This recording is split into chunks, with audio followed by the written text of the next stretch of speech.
Everyone. सो आज की इस वीडियो में मैं आप सबके लिए 1 वीक का चैलेंज लेके आई हूँ। 1 वीक आपको ये सारी चीज़ों को फॉलो करना है और आपका कैसा भी टॉक्सिक रिलेशनशिप हो, कितना भी नेगेटिव हो, वो 1 हफ्ते के अंदर आपको चेंज होता हुआ दिखाई देगा। यानी कि उसमें आपको चेंजेस नजर आने शुरू हो जाएंगे और जितनी ज्यादा फीलिंग के साथ करोगे पूरी तरह से वो रिश्ता बदलना शुरू हो जाएगा। उससे पहले मैं अपनी पूरी मैजिकल फैमिली को दिल से ग्रैटिट्यूड पे करती हूँ। हम right now we cross 2K family on our channel. So एक एक मेंबर के लिए जो भी मेरे साथ जुड़ा हुआ है सबके लिए मैं दिल से ग्रेटफुल हूँ। आप सबको मैं दिल से ग्रैटिट्यूड पे करती हूँ और ऐसे ही मैं आप लोगों को ग्रैटिट्यूड नहीं दूंगी, आप लोगों के लिए एक फ्री वेबिनार भी मैं ऑर्गेनाइज करूंगी बहुत जल्दी अपडेट मिलेगी। So stay tuned. और अब बात कर लेते हैं कि रिश्ते। देखो, ये जो रिश्ते होते हैं ना, इनसे हर इंसान की उम्मीद होती है कि सामने वालों से हमें वो प्यार, वो इज्जत, वो अटेंशन, वो वैल्यू मिले जैसा हम अपने दिमाग में एक इमेजिनेशन बना लेते हैं। और ऐसा नहीं है कि वो हमें मिलती नहीं है, वो हमें मिलती है, लेकिन एक टाइम के बाद वो ना धीरे धीरे कम होती चली जाती है। कुछ चीजें ऐसी हो जाती हैं बीच में कि वो रिश्ते बदलना शुरू हो जाते हैं।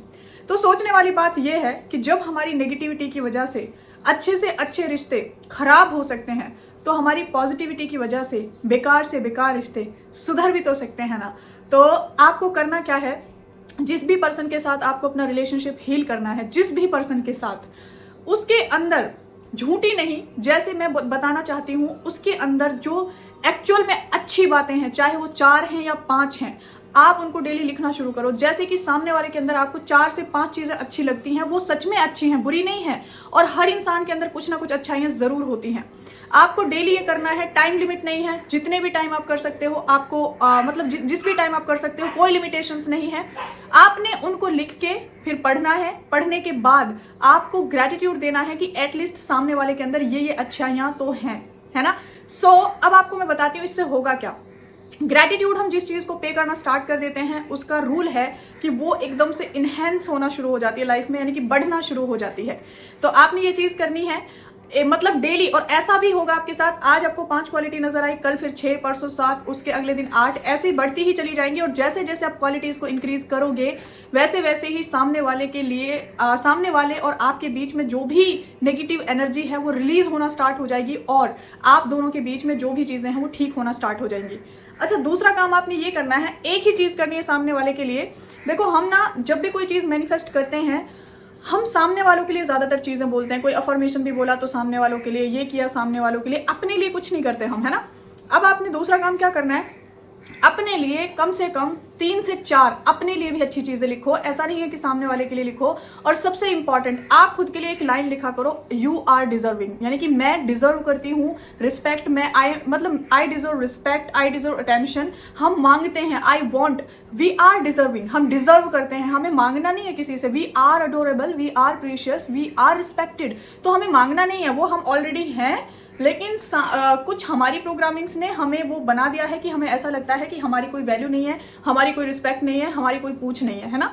अच्छा, उसके अलावा आपने डेली होपोनोपोनो प्रेयर करनी है। मुझे नहीं पता आपका उस प्रेयर के साथ क्या एक्सपीरियंस है, क्या नहीं।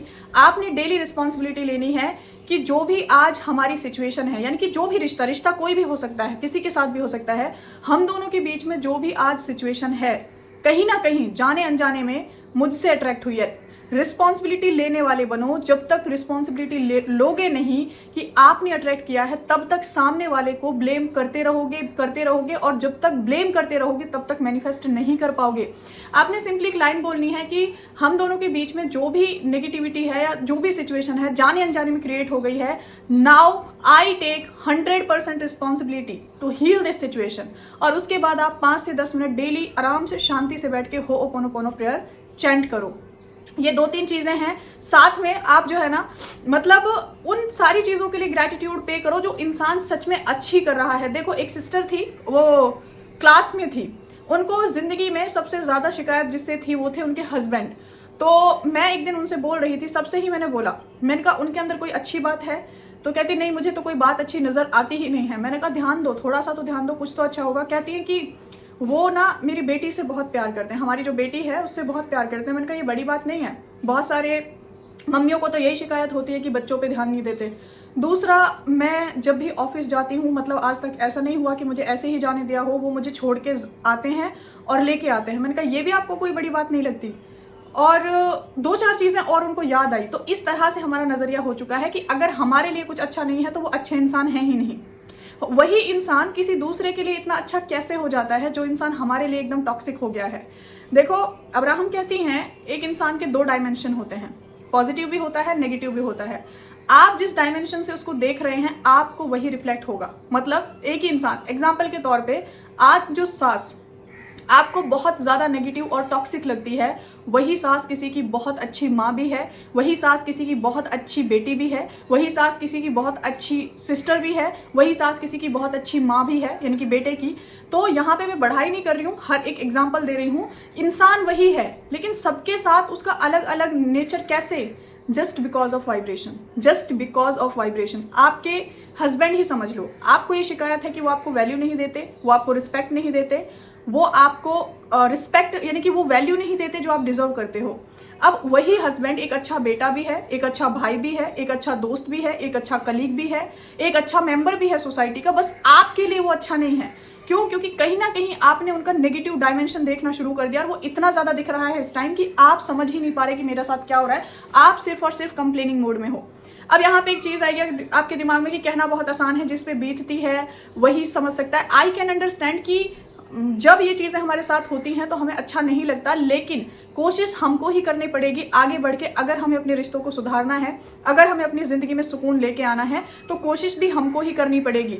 और वो सुधर जाते हैं। ऐसा नहीं है कि मैं ये ऐसे ही बोल रही हूँ। मेरे चैनल पे जाके सक्सेस स्टोरीज देखो, कम्युनिटी टैब पे देखो, सक्सेस स्टोरी सीरीज देखो। बिगड़े से बिगड़े रिश्तों को मैंने सुधरते हुए देखा। सितंबर बैच में एक सिस्टर थी, उनका डिवोर्स होने वाला था। 26 सितंबर को कोर्ट में फाइनल सुनवाई थी। 21 सितंबर को क्लास हुई थी पहली। उन्होंने मुझे जो भी सिचुएशन बताई, हमने इतनी ज्यादा फॉरगिवनेस की प्रैक्टिस करी। उनके हस्बैंड ने सामने से बोला, मुझे अच्छा नहीं लग रहा है कि ये सब क्या हो रहा है हमारे साथ, हमें एक बार चांस और देना चाहिए खुद को। और उन्होंने वो सब जो भी चल रहा था कोर्ट में, वो सब उनको पॉज कराया और नाउ वो हैप्पीली रह रहे हैं, अपनी मैरिड लाइफ को एंजॉय कर रहे हैं, क्योंकि इधर से देखने का जो नजरिया था वो बदल गया था। सच में इतने रिश्ते हील होते देखे। और मेरे बैचेस में सबसे ज्यादा रिलेशनशिप्स की सक्सेस स्टोरीज आती हैं, क्योंकि पहला काम मैं जो कराती हूँ वो खुद से कनेक्ट कराने का, यानी कि हमारी जो सेल्फ बिलीव नहीं है, हमें अपने आप पर विश्वास नहीं है, डाउट्स हैं, जो इतनी नेगेटिविटी अंदर भरी हुई है, सबसे पहले मैं उसको रिलीज कराती हूँ। दूसरा, सामने वाले के अंदर अच्छाई देखना शुरू करा देती हूँ। क्लास में ही आप लोगों से लिखवाती हूँ, लिखो सामने वाले के बारे में, अच्छे से लिखो, याद कर करके लिखो। तीसरा, फॉरगिवनेस की प्रैक्टिस डेली होती है। इसीलिए जब कंसिस्टेंसी से आप कोई भी चीज 30 डेज के लिए करते हो तो उसका मैनिफेस्ट होना तय है। और बैच को इसलिए मैं 30 डेज का ही रखती हूँ कि 30 डेज तक कंसिस्टेंसी से हम उसी चीज पे फोकस करते हैं और हर रोज का एक बहुत पॉजिटिव प्यारा सा टास्क होता है। इस तरह से मैनिफेस्टेशन हो जाते हैं। तो ये भी एक अपडेट देनी थी। रजिस्ट्रेशन विल बी क्लोज सून। और जो है 5 मई को हमारी पहली क्लास होगी और आज 1 मई भी है। पहले मंथ, आज के इस happy May to all of you. आपका ये वाला मंथ ढेर सारी खुशियों से भरा हुआ जाए, ढेर सारी अबंडेंस, ढेर सारी प्रॉस्पेरिटी, आपकी लाइफ में जिंदगी की सारी खुशियां आए, सब कुछ आए आपके पास। ये भी है। और देखो मेरे लिए कितना बड़ा दिन है। आज हमारी फैमिली पर 2K कंप्लीट हुए, रात को 12 बजे ही हो गए थे। और मतलब बहुत बहुत बहुत मैं हैप्पी हूँ आप सबके लिए। आप मेरे पास हो, आप जैसी ऑडियंस मेरे पास है। और जो है ना, हम 5 मई को पहली बार हमारी क्लास होगी। सो जिन जिन लोगों ने क्वेरीज की हुई हैं शिखा से और टाइम मांगा हुआ है कब तक कराएंगे, उनको मैं रिमाइंड करा दूं कि registration will be close soon because sheets almost full होने वाली हैं। सो आप अपना रजिस्ट्रेशन कंफर्म करा लेना। सो इसी के साथ आज के मंथ की आपको ढेर सारी ब्लेसिंग, ढेर सारी शुभकामनाएं, ढेर सारी अबंडेंस आपकी लाइफ में आए। बस यही मेरी दुआ है। और इसी तरह से हमारी फैमिली ग्रो करती रहे, हमारी सेल्फ लव की जो फैमिली है वो पूरी ग्रो करती रहे, सेल्फ लव की एनर्जी पूरी दुनिया में फैल जाए। बस मेरा यही है। और फैल रही है। 10वीं कंट्री को कल मैंने कवर किया, फ्रांस। मतलब 10 कंट्रीज तक अब तक हमारी सेल्फ लव की वाइब्रेशन पहुंच चुकी है।